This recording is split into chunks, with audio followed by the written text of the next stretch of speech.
Hey guys, it's Nick. Before we get going today, I wanted to give you a few discount codes for the products we love and our show sponsors. So don't just turn this one off.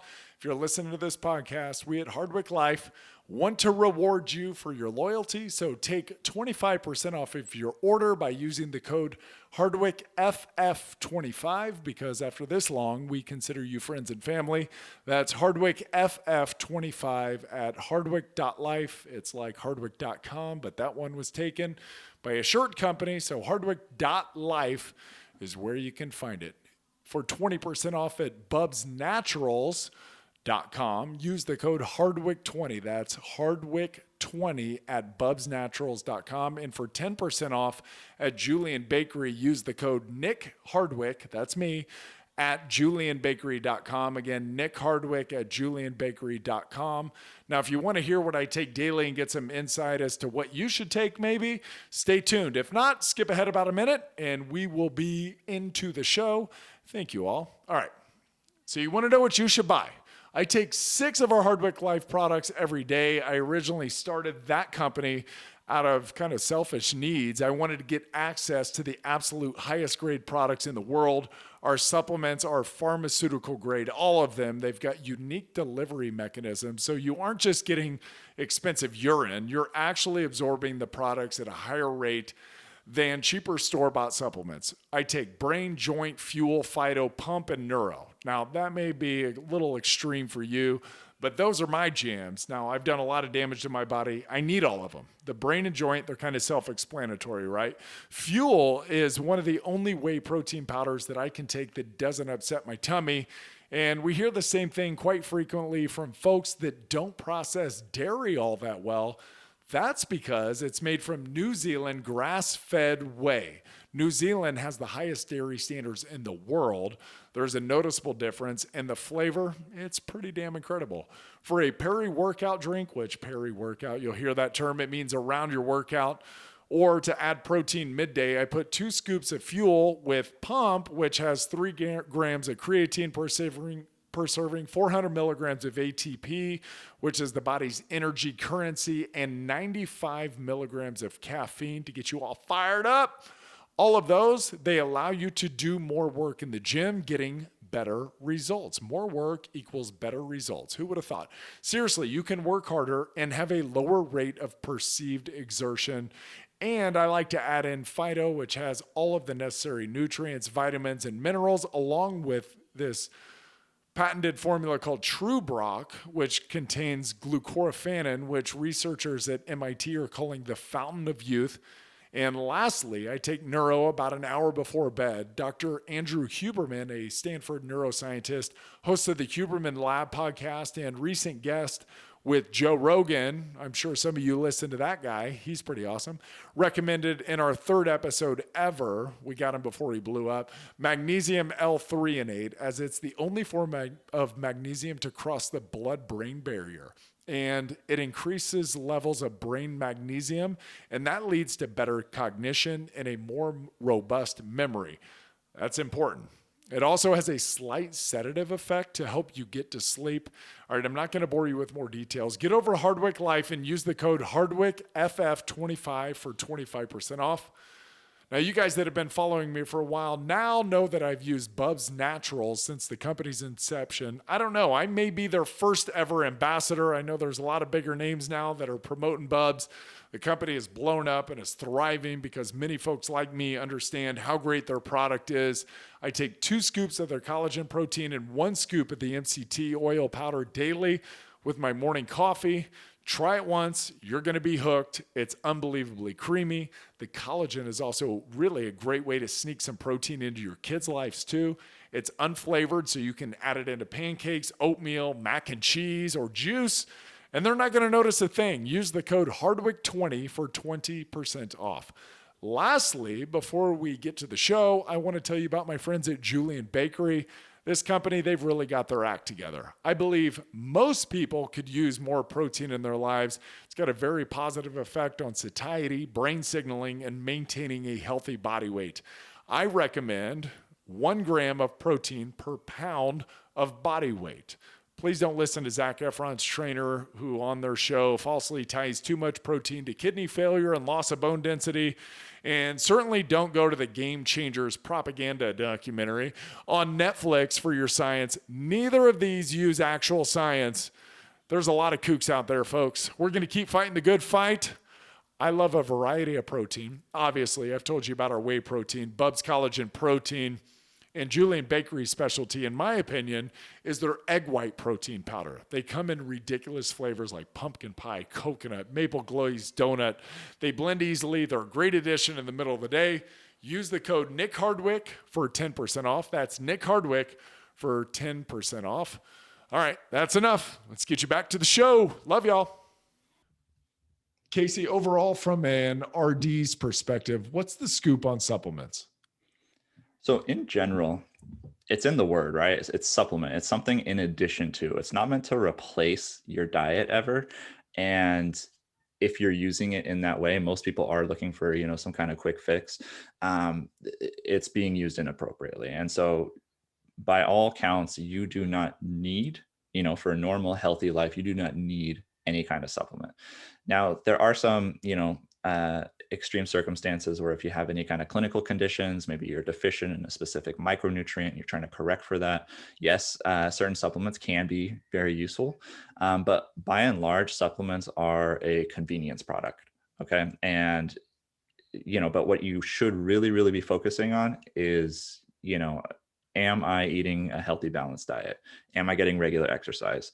Are my sleep sufficient for my needs? Are you drinking enough water? So all these basics should be checked first. You should check all those boxes first before you even consider supplements. But that being said, there are definitely some supplements if you're looking at very high performing individuals. So, high level athletes and things like that. There are definitely supplements that can take you, that last little edge. They can bring you up, that last 1 or 2% up improvement. But for the most part, you're going to see a bigger return on your time and investments by focusing on the basics. Casey, I hear that a lot. It's like, if you have a normal healthy life or a normal healthy diet or a complete diet, supplements aren't necessary. How many people would you say have a normal healthy diet though? Like a percentage? Is that, could you put your finger on a number? On a number, I mean, I would say it's a small number. It's definitely a small number. It's going to vary region to region, and it's going to vary, country to country as well. Right. In America, I'll say definitely the majority of Americans, so more than half for sure, are not following, good, sound practices to some degree. We have a bunch of night shift workers. We have a booming fast food industry. We have all sorts of things that are not conducive for life. And especially nowadays, I with COVID and everything, not many people are being able to be as physically active as they want to be. So it's definitely true to your point, is that the majority of Americans are not living to, a normal, healthy standard. And so for that end, supplements definitely might have a place if we're correcting for some of these deficiencies. What would be some supplements that I could consider if I just want to work on my general health, if I just want to start somewhere? Sure. So probably the number one, I'll list a couple, but probably the number one is fish oil. And that's just because we aren't eating enough fish. When you talk to the average American, they're eating it very infrequently, if even 1 time a week, So fish oil is a good one. Omega-3s are incredibly important for all sorts of reasons. Like they're good for your health. They're good for fighting cancer, good for your heart, good for bones and joints, good for fighting inflammation, good for your mood, good for your brain. Like they're good for so many reasons. And there's data that suggests that like ancient humans, their omega-3 to omega-6 ratio was it was closer to like 1 to 2 to 1 to 5, where you're having like 1 part omega-3 to 2 to 5-ish parts omega-6s. And both of these are essential fats. You need both of them. But what we've done in modern times is we've shifted that ratio, where instead of being 1 to 2 to 5-ish, now we're like 1 to 50, 1 to 100. We're eating extreme amounts of omega-6s and very little omega-3s. And so trying to bridge that gap trying to, I mean, the first step would be, can you eat more fish? And there's some concerns with that even to this day, right? I mean, we tell pregnant girls and, people considering to be pregnant, they should limit their fish consumption due to heavy metals. And so, we've kind of poisoned our fish supply. So it puts a little bit of a cap on how much fish we could actually be consuming in a week. Um, so with that, just people's natural tendency to not eat as much fish in America, and due to considerations of potentially overeating too much fish, omega-3s make a lot of sense as a good supplement. And if you can bring that ratio down at all, I guarantee you're going to see major health improvements and So potentially performance improvements too. bringing that ratio down, boosting up the omega 3s, obviously want to bring down omega 6s. Just give people kind of not an exhaustive list of omega 6s, but where would they find omega 6s if they want to bring that number down and kind of remove more of them from their diet? Sure. So it would be like you're substituting out. I mean, almost everything in modern, like if you're cruising the grocery store, like almost all the products in the middle aisles, they've been cooked or processed with some kind of like vegetable oils that typically are higher in omega sixes, and by themselves, omega sixes are actually not bad. By the way, I just want to make sure that that's clear. Like by themselves, Okay. it's not bad. It's just that they compete with each other, and when one overwhelms the other, you don't have that balance. But a lot of animal like red meat kind of products will have that. A lot of vegetable oils will have the omega sixes. Um, it's typically the omega threes, which are found in fish and some plants. Okay, so like the omega threes can be found in things like flax and chia seed is what they say, but it's less bioavailable. Okay. But it's mainly the other kinds of vegetable oils, which are our omega sixes. Okay. Yeah. What about fish consumption? You mentioned most of us are maybe only eating one serving of fish a week. How many should we be looking for? And are there better sources of that fish so we can remove the heavy metals? So what you see is that the okay. So first question: how much should you be eating? I think if anyone can just go from like one fish a month, I mean, I don't know, at least in my family, no one loved fish except for my dad. My friends at the time growing up, like pretty much no one ate fish. So if you were looking at annual fish consumption in like a lot of families, at least in where I was growing up, it was basically negligible. Like Me you too. were, Yep. there was just no fish being consumed ever. So if you're doing one fish a week, like that's amazing. Like if you can do that, they will say, if you want to really be careful about the heavy metals, probably no more than twice a week of a large fish. So small fish like bottom feeders, they tend to not have very much heavy metals in them. And the bigger your fish gets, because they're eating up the food chain, um, they have a chance to accumulate all of these heavy metals. And so with that, if you can avoid some of the bigger fish, those will allow you to exceed that 2 times per week if you are concerned about that on that front. Um, but uh, as to specific fish, I know for the omega threes, you want to pick fatty fish, and so some of the most common ones for that are, salmon's probably the most popular. You can buy a lot of frozen salmon at like your local Costco and Oh yeah. markets. It's pretty hard to find other kinds of fish. Usually it's like a white fish that's in there that's a little bit more lean, and there's not really omega 3s in there. There is some, but not as much. Um, but some examples of fish that are low in mercury. So I said like the bottom feeders. So you're looking at things like maybe like shrimp, uh, catfish, pollock. These probably have not too much mercury in them. Some ones that have a lot of them in there are things like, king mackerel, swordfish, shark, the albacore tuna. So I'd have The to, huge fish, yeah, all the huge fish basically the big ones. have lots of mercury in them, and you should really be careful about avoiding those. And then the smaller fish, you can, tend to have a little bit more. But yeah, going from zero to any fish consumed is probably the move. I like that. So, any other supplements for general health? Fish oil, obviously key. Got it. Yeah. So, okay. So fish oil. The next one that I'll say is vitamin D, and Okay. Been most hearing a people, lot about that lately. exactly. Most people are inside. Most people are not getting enough sunlight. But here's the thing about vitamin D: you need to get your blood levels checked, okay? Because there is a sweet spot. So you're looking for about 30 to 80 is like the reference range, but if you're looking at the data, it's probably like 40 to 60 is where you want to be at. And I see lots of people who hear that vitamin D is a good thing, and so they think more is better, and so they overdose on it. And vitamin D is one of our fat soluble vitamins, which means you don't pee it out if you eat too much. Okay, it stays with you forever, basically, until you use it. And so there's a huge risk to vitamin D toxicity, and it's almost as bad to be over on your vitamin D dose as it is to be under on your vitamin D. And so I do know people who this never happens in people who are not consuming supplements. So put another way, the only people who tend to have or who overdose on vitamin D are the people who are abusing supplements. So my recommendation is, What does vitamin D toxicity look like?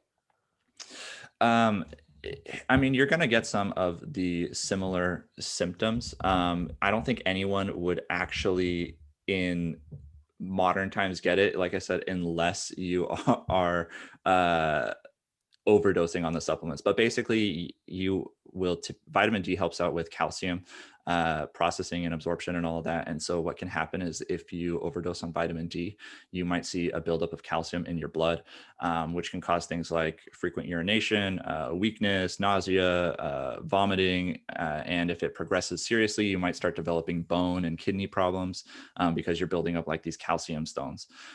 So it can get kind of bad as it progresses. But you would know this if you got your blood checked. And so that's kind of the punchline is don't take the supplement unless you need it. So get your labs checked. You get a free physical on every single insurance, right? So go get your labs checked, get your vitamin D levels checked. I would guess you're probably low, but then take an appropriate dose for it that your doctor recommends. Don't just, take like 10,000 IUs, 5 times a day and just, hope that it works. Make sure you're following up with those and you want to stay in that sweet spot. So carefully titrate your dose. Don't abuse it. And while I'm saying that vitamin D can be helpful for that, there are conflicting data as to whether or not that actually helps out with your end metrics. Like, does taking vitamin D help out with, does vitamin D supplement actually help out with, heart health or whatever it is that you want to look at? There's data showing that people with, higher low levels of vitamin D might have issues, but does taking a supplement actually translate into helping? And that data is a little bit more conflicted. Most supplement companies will tell you yes, and other people will say, well, the data is not exactly, clear. But honestly, what we should be focusing on first and foremost with this, similar to the fish thing, is you should probably be getting enough sunlight. So Yes. if you can, you should be getting out and getting sun. There's a ton of data showing that people who are out in the sun live longer and have less complications. So we're not meant to be indoors all the time. But the punchline: get your labs checked, make sure you're getting a lot of sun, and if you need it, sure, go take a dose of vitamin D. And then Oh, go ahead. Oh, I had one ish more that I think might be Okay. good, or maybe two more. Perfect. So a lot of people are told to take like a general multivitamin to kind Yes. of be like an insurance policy against, a bad diet. I'm not a fan of that. I think that for several reasons. One, your diet should just be good, right? But two, You're like, eat the good foods. exactly. But two, general multivitamins, if you look at the bottle, like if you read the label, their serving sizes on there, it's like, oh, this has, 100% of your recommended amount of vitamin A. This has 5,000% of your vitamin C recommendation. You're like, oh man, this is awesome. This is going to like completely, cover everything that I might be missing out on. But it's like, the 100% number is telling you how much you should shoot for in a whole day. Like, are you eating other food at all? Because if you are, you're going to be eating even more than what the supplement is providing. And there's risk, like I said, to overdosing on some of these compounds. And so if you look at a generic multivitamin, try not to find one that has these mega doses. Try to find one that's actually lower. Like, it should probably be like 20% of your daily recommendation, because Oh, that's you're hopefully, interesting. Yeah. you're hopefully eating enough of the other stuff in a day. And even if you're eating trash, like even if you're eating terribly, you're still getting vitamins and minerals from some of your foods. So look for ones that have a lower dose in the multivitamin. And that's if you're going to take a multivitamin. But what I would recommend as a more specific way is get your labs checked, again, that recommendation, and then target what you're actually low in. Are you low in iron? Okay, take an iron supplement. You don't need everything else that comes with the multivitamin, because all your other levels were fine. Are you low in B12? Okay, take a B12, but you don't need everything else. Are you low in vitamin D? Same thing. So really tailoring it and trying to minimize the amount of supplements that you're adding to your body will be the good move. And then my last one that I'll mention, a lot of people, there's conflicting data, okay, but there's a lot of pre and probiotics these days, and so I'm not as high on probiotics because. So first, let me define what pre and probiotics are. Probiotics are live bacteria. You Yes. have a healthy gut, bacteria. You have more bacteria living in you and helping you out than there are cells of you, which is kind of It's crazy to think of. yeah, it's crazy to think of that. Yeah. And so they help us out. It's a symbiotic relationship. They give us all sorts of beneficial molecules and compounds and vitamins and everything. Like, they help us digest our food. They help give us things. They're incredibly beneficial for health. You need a healthy gut. And a probiotic is also live bacteria. And so what happens is, when you're eating this probiotic pill, the hope is that this probiotic will, somehow survive the acid in your gut and somehow, live through all that, when the gut is specifically designed to not allow foreign invaders. So the acid kills bacteria. So you need a very, very high dose probiotic if you're going to have any hope of anything actually making it through there and then taking up residence in the gut. But what you see is, even with these mega doses of probiotics, is that it only transiently changes the gut microbiome. And the second you stop taking it, your gut reverts back to what it was before. So it doesn't really have lasting improvements on your health if you're taking a probiotic, unless you plan on taking it for the rest of your life. That being said, there are certain clinical conditions and there are certain situations where taking a probiotic makes a lot of sense, and it's very well indicated in the clinical world. Like if you're traveling, there's certain kinds of, like, diarrhea, for example, where probiotics have been shown, with, like, beyond a reasonable doubt, to help out with this. And if you're taking antibiotics, for example, antibiotics are probably one of the worst things in the world. And I know probably a lot of your listeners and myself, like, when you're a kid, that used to be the catch-all solution, was like, Oh my oh, gosh. yeah, All you the have a time. headache. You have a headache, antibiotic. Yep. Ear problem, antibiotic. Like, doesn't matter what it is. A scrape on your leg, antibiotic. They're just giving that out all the time. That's right. And with that, you just blast not only the bad bacteria, but also the good bacteria.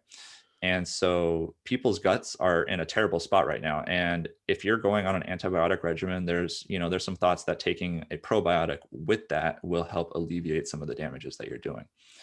Now, the counterpart, the prebiotics are food for the actual bacteria. And this is what I like a lot more, because what this can do is, this can actually permanently change your gut. So based off of your food patterns, what you can do is, you can fundamentally and permanently change how your gut bacteria and microbiome looks. And so prebiotics typically are essentially just fiber. So it's a prebiotic is basically taking a fiber supplement, because the food for the gut is typically the fiber that we can't eat, and we call it insoluble fiber. And so if you need that supplement, then I believe it can help. There's things like psyllium husk, which are great, and they're good food for the gut, and they're also good for keeping you regular and preserving gut integrity outside of being food for the little guys in there helping you out. So anyway, prebiotics I like more because it's a little bit more on the food side of things, and there's more data to show that it can actually help. And funny thing, one other thing that actually does help the gut biome is physical activity. So people who are exercising tend to have a better gut biome. However, this only works if you are already eating a reasonable amount of fiber and are otherwise engaging in a relatively healthy diet. So if you have a terrible diet and you start exercising, your gut biome actually just stays worse. But if you have an okay diet and you start exercising, then your gut microbiome becomes awesome. So, exercise, eating a lot of fiber, which comes in, fruits and vegetables. That's probably the standard recommendation there. What are the best supplements for performance? Okay. There's a ton, and it depends on performance for what. So I'll run through probably the most well-validated ones, Okay. but let me see. So the first one is protein powder. I'll say protein powder is well-validated, and most people don't think that helps with performance, but it does, right? It helps you build muscle, helps you preserve your muscle tissue. It's very well indicated. You don't need protein powder by any means. It's a convenient supplement, as are most supplements, like I said. But some people, after the gym, they don't have an appetite. They don't want to eat a full meal, so they need something, that's liquid. So protein powder makes sense there. If you have you're on the go, you're busy, I get it, right? You need a meal replacement. Okay, some protein powder makes sense. So protein powder can definitely help out with building, preserving muscle tissue, as well as just ensuring that you're hitting your overall protein needs in a day. The next one I'll say is carbohydrates. Again, very basic stuff, right? But carbohydrates can help out. There's a reason why everybody has heard of a carb load. It works for endurance activities. And carbohydrates are the undisputed number one primary fuel source for all physical activity, or high intensity physical activity. So if you care about performing well with high intensity activity, you should probably be having carbs. And on that note too, if you care about brain performance, you should probably be caring about carbs as well, because your brain relies exclusively on carbohydrates until it's not available. Then it has a backup system. But so carbs, the number one fuel for your muscles, number one fuel for your brain. So any kind of carb, hopefully you're choosing healthy carbs, but there are carb supplements. There's carb bars, Clif bars, all these kind of things. Feel free to stop me and cut me off if I'm. No, that's good. I actually take when I'm going to go work out hard, I take a protein powder with a carb like Vitargo. I know just Vitargo. throw that in. Yeah. Just throw that in there to boost my carbs. So I don't have to go with a loaded up stomach. And it just seems like my body drinks it up, which is pretty awesome. Yeah. Vitargo. There's a bunch of them out there. Absolutely. The OG sports supplement is the good old sports drink. Gatorade. Yeah. And funny story, that actually started out as a true performance. It's like a formula. Okay. It's not just like a drink meant to taste good. It's actually a formula. Like, it's got a specific osmolarity. It's got a specific concentration of, the electrolytes and the carb ratio, and like how dilute it is, and, what's the carb percentage in there. So it's actually a formula, which is really interesting.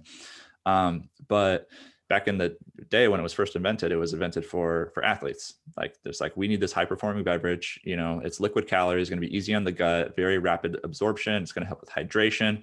You're going to be replenishing your fluid. It's also going to help replenish the sweat losses of your electrolytes. So it's carefully crafted, right? The big companies, Gatorade and Coca-Cola and whoever owns all those now, they were like, giving it to these athletes, and, athletes started getting popular, and regular people started drinking these drinks, and they started sipping on them, and they're like, whoa, this is really salty. What is this? We're doing it because the athletes are doing it, but this is kind of weird. And so they're like, how many athletes do we have that we're serving? Couple hundred, maybe a couple thousand. And then they're like, how many regular people are drinking these and watching the athletes? And they're like, like millions of people are drinking these. So they changed their formulas around, and now they're marketed to regular people, and sponsor athletes just kind of get the sponsorship deals, but the formula has been tweaked for taste and palatability now, and it's not so much, you buy like a generic Gatorade, it's not really the formula it once was for athletes. That's a bummer. Yeah, it really is. I get it though. Yeah. I mean, from a financial standpoint, I get it, but that's a total bummer. Yeah, that's why you have to, the athletes themselves, we have special electrolyte formulas that we use. We still do use, some teams will still rely on, like a Powerade or Gatorade or what have you. But there's different ones for the athletes now, because those have been kind of taken over by general population, which is kind of We sad. used to, they used to give us a Gatorade salt pack that we would Mm, dump into the Gatorade as well. So nice. you'd have the regular Gatorade, like consumer Gatorade, and then dump the salt pack in and then take that down the hatch. I bet that tasted great, right? Yeah. On game day, you do what you got to do, right? Oh, I believe it. Yeah, no, you Yeah. should. I created something called cramp juice, which it had several things in it, but it was basically like an electrolyte powder, and it was like it had some bubblies in there, and had a lot of water. I don't know. It was mixed with like 4 different things, and yeah, it tasted terrible. They hated it. They're like, I don't care how good this is for me. I can't pay. It's not palatable. Exactly. Yeah. Yeah. Okay. Okay, So so carb drinks. carb drinks, carbohydrates, and protein. Those are the most basic ones, right? And so most people have probably heard those, and they didn't really ever think of those in kind of like the supplement mindset beforehand, because they're Right. so ingrained in popular culture now. But they really are supplements. And so now I'll talk a little bit about some of the more interesting ones, I guess, that people might consider. Creatine is probably the most, one of two, I guess, extremely, extremely, extremely well researched compounds that can have improvements on uh, all sorts of metrics. Okay, creatine is actually being investigated for help with all sorts of neurological conditions and all sorts of other clinical conditions right now, outside of its use for sports. But first, let me tell you, creatine is actually naturally found in the body. It's not like some weird made up chemical. You are eating a lot of creatine in a day already. If you eat just like a salmon fillet or something, or like a piece of chicken, you're eating several grams of creatine already. It's found in a lot of these proteins, and our muscles and our brain, they use this creatine. It's actually a fourth source of energy. It's like a direct form of it's a direct form of fuel for all sorts of activity. So if you just like jumped up and down right now, your body didn't really have time to burn carbs or fat or break down protein or anything like that. What you used in that quick split-second moment was creatine. And everybody's stores right now, just following a normal American diet, your creatine stores are probably sitting at about like 60 to 80% capacity. It's pretty rare for someone to be eating enough protein in a day and enough, these creatine foods in a day to be totally topped off at like 100%. And that's why the supplement has been shown to help, because it basically takes you from 80% to 100%, or 60 to 100, or whatever it is. And what creatine does is it helps with these high intensity efforts that last less than about 60 seconds in duration. So if you're doing a set at the gym, it's not magic. Okay. It's not magical. It's like, okay, I was previously doing a set of 10 and now I'm doing a set of 11. All right. It's not like I'm jacked overnight or anything like that. Right. Yeah. Uh, so what it does is it allows you to work a little bit harder. It's like I said, instead of maybe 3 sets of 10, now you're doing 3 sets of 11. And because you're able to work harder, what you see is that in the long term, you build more muscle. So creatine is actually, an anabolic agent, but it does it just because you're able to work harder. Creatine also comes with a lot of water weight, and the water weight goes straight into the muscles. So a lot of people like that because it makes your muscles look bigger. um, but Yeah, there, man. yeah, everybody likes that. But the interesting thing too is, even if you wash off of the creatine, so you get that water weight, and then 3 months from now, after you engaged in some kind of exercise program, you wash off the creatine, you lose the water weight, you still gain more muscle than if you hadn't been on the creatine. So a lot of people are like, oh, it's just the water weight that makes you put on muscle. It's like, no, it's actually because you're working harder and you're able to do more. So creatine is great for that. It's also, it boosts things like critical reasoning ability. It reduces risk for concussions. It does all sorts of cool stuff. So I'm a huge believer in creatine. And as far as what you need, you only need creatine monohydrate. That's the cheapest form, which is usually not how it works, but it's the cheapest and most effective form. Usually you got to pay a premium for that. So creatine monohydrate, and there's a couple different protocols, but like 5 grams a day is really all you need for creatine. Okay. So it's not the old loading protocol where it was like, you remember it was like 20 grams a day for 14 days or something that you can go back down to 5. It's just 5 grams a day is fine. Yeah. So okay, here's the thing. So it takes several weeks for your creatine stores to boost up from creatine supplementation. So if you do the loading protocol, you can shave that time off by like a couple days. So if you really care about getting your creatine stores up, like if you're an athlete and you're on a time crunch and all this I wouldn't recommend you start a new supplement right before a big game. But if you're on a time crunch, yes, you can shave a couple days off. But for practical purposes, most people find that that's not really worth it. And you might as well just keep it easy and keep it simple and stick with just, the 5 grams a day, because your levels will top off anyway. It's just going to come like a couple days later. Gotcha. So Yeah. not a huge issue. Yeah. So, okay, a couple other ones. The other one, which is insane amount of data behind it, caffeine. And this is everybody's favorite psychotropic supplement. It's the most consumed psychotropic in the world. It's commonly found in coffee and tea, as we know. But what this does is this helps out with, everybody drinks coffee all the time, so you guys know what it does. It helps you stay awake. But for performance, it helps with efforts that are more than a minute. So if you pair creatine with caffeine, all of a sudden you have pretty much all sort of athletic endeavors can be boosted by caffeine. But caffeine also has some interesting mental performance improvements as well. So, you can sustain vigilance, and, military is using it all the time. So it will help you stay awake. It'll help you with some mental tasks. It'll help you with some physical tasks. But the interesting thing about caffeine is it doesn't actually improve any kind of physiological metric. It's not like helping your heart beat faster or helping, your lungs process oxygen better or anything like that. All it does is it tells your brain that you're not in as much pain as you really think you are, which is kind of interesting. So it's like, they have a scale they call like rating of perceived exertion, your RPEs.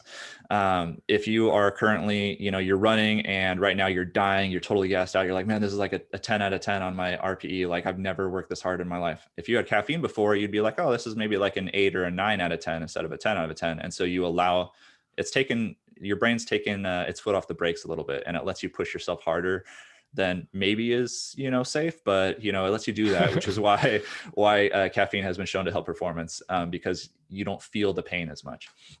Safety schmafety.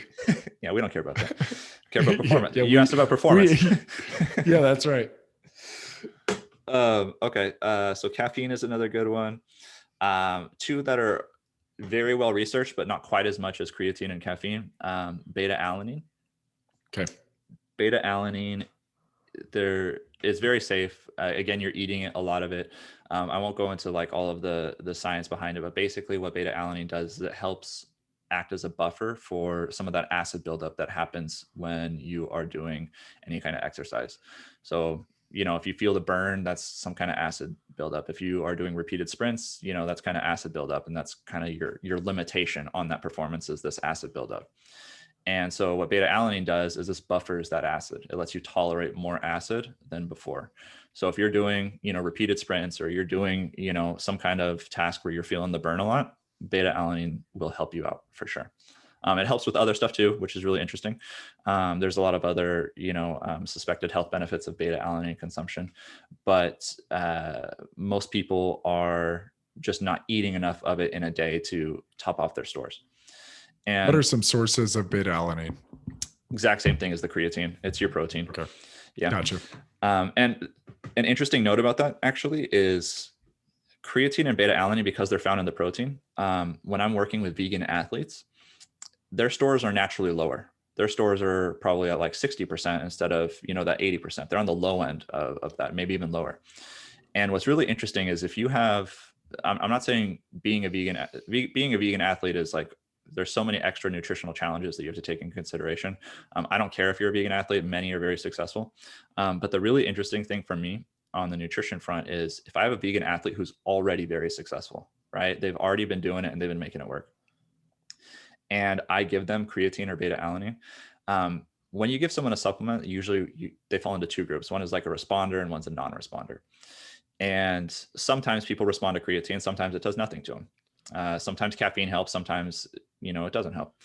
But with vegans and with creatine and beta alanine, because their stores are later, I can almost guarantee that they're responders. And I can almost like 100% of the time that I've done, at least, I see performance improvements. And that's really cool, because if you take this like athlete and you give them just one thing, all of a sudden they're like amazing. And it's like, they're like, oh my God, what, I got extra creatine. Isn't that what everybody's looking for? It's like, give me the one thing that's going to put me over the top. Exactly. So if you happen you just to be, need to deplete yourself to a point that one. Exactly. Yeah. Just deplete yourself, get successful depleted, and then we'll replete you. And then now you're going to feel amazing. So that's kind of how it works. But yeah, creatine, beta alanine, very successful in vegans. And then the last one that I'll mention, it works by the same mechanism as beta alanine. However, it does cause severe GI issues. So like, don't try this unless you're like very smart about it. Sodium bicarb. So straight up baking soda. Okay. What this does, the beta alanine, it buffers the acid in your muscle tissue directly. The sodium bicarb buffers the acid in your blood. So if you stack those two, very good for endurance performance. So a lot of cyclists and runners and things like that will take the sodium bicarbonate to help out with their races. But if you just start taking sodium bicarb right now, like I guarantee you're going to be in the bathroom within like 2 minutes.